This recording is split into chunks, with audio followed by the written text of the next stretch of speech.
Hey, good morning. Welcome to the Driven to Compete channel.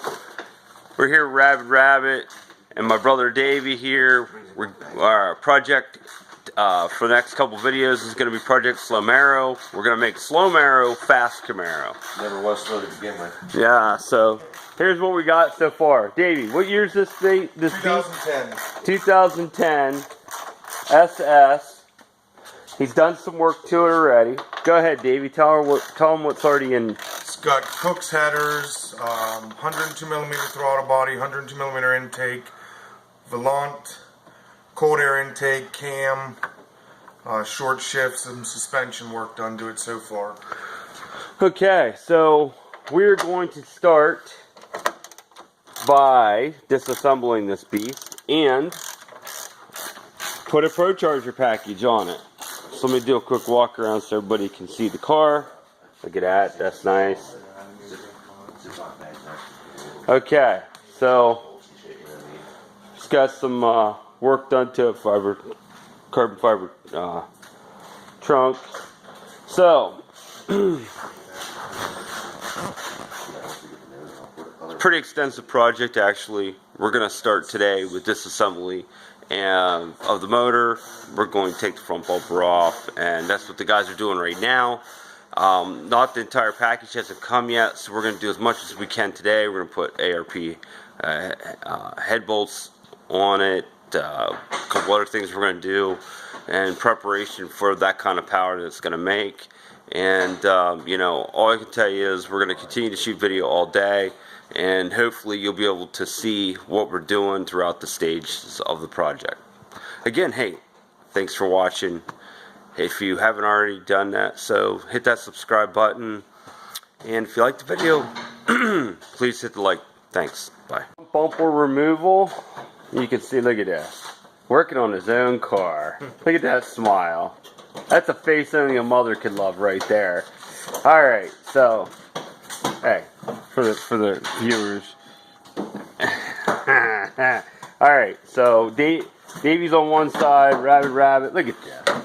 Look at this Viking motherfucker. Alright, so we're over here. We're working on trying to get the bumper off the front of this beast. And we've identified some things already. We found the fitment here. The tape's not holding like they're saying, so we're probably going to have to do a little work on that when we do reassembly. It's got an oil leak that we weren't aware of underneath. So, you probably can't tell right now because there's no light, but that underneath right there, that underneath the aluminum is all covered in oil. So, we took out the inner liner to make access a lot easier to get to where we at in here. Let me throw some light your way.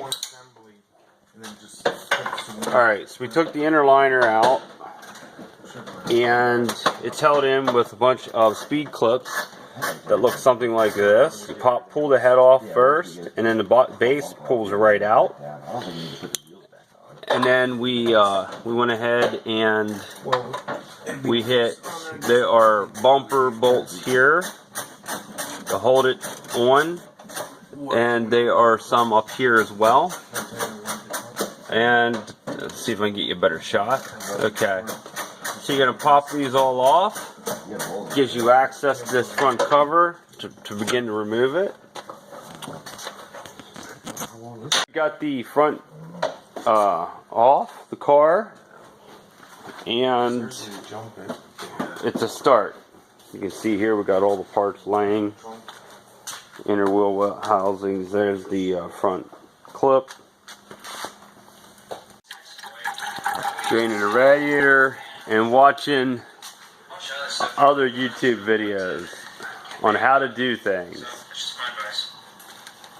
So we went ahead, drained the oil, drained the coolant. Right here's the petcock on there, and drained the coolant. And I took and I washed down a lot of this with some brake clean. You can still see on the sides over here, but looks like the timing chain cover has a leak. And let me see if I can get you see that right in there. is where it's leaking from, so we're gonna go ahead. We have to pull that off anyway, so we'll take a look at that. But it's moving along. So here we have the oil leak. Looks like it's coming from the timing chain cover, which is probably not going to be an issue because we have to pull the timing chain cover anyway to put a replace the tensioner. Apparently they're junk in these cars. So where we're at, water pump obviously has been removed, and I had to pull that off. We had to pull the power steering and set it to the side because the alternator had to come off so that you could get to this bolt here and have clear access to the cover. We've removed the bolt for the crank pulley, and this whole stretch fit belt on the back here we took off. That was a really stupid GM thing, but anyway, I won't go there. So we're ready to, I don't have a pulley puller, so I'm going to make a call, see if we can't borrow one from a neighbor to pull this off, and then at that point we'll have access to remove this cover, replace the tensioner, and have access to taking a look at what we need to do to replace the oil pump. So it's a bit of a mess, let me tell you. We drained the coolant. I have a tool tray on my lift. Thank goodness I do, because it's full of water down there. I know you probably can't see it, but it's a mess. So anyway, there's the current update. We'll just keep going at it, and I'll keep giving you additional video as we go. So we're back. As you can see, the timing chain cover is off now, and we have exposed the oil pump, and we're going to be doing a couple things. We're going to be putting in an upgraded oil pump and an upgraded timing chain tensioner. So also discovered why we're leaking. Let me see if I can get you up here.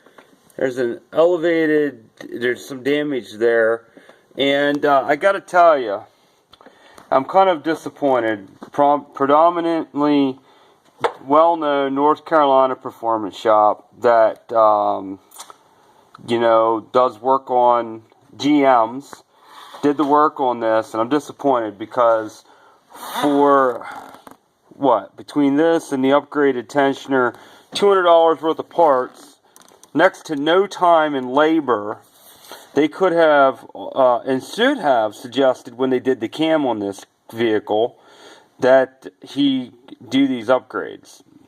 But they didn't. And then they went ahead and they nicked the block and gave us an elevated area here, right? So now the motor, it didn't seal, the gasket didn't seal, so it was leaking at that spot. So now I have to file that down, and we're going to replace the parts that they should have recommended replacing to begin with. So, you know, sadly, these are things that, and we found other stuff, missing bolts were missing that were just not put back on the car, this or that. So, you know, unless you're doing the work yourself, it's really hard to find somebody who does good work. And the place that did this job has a reputation of doing great work.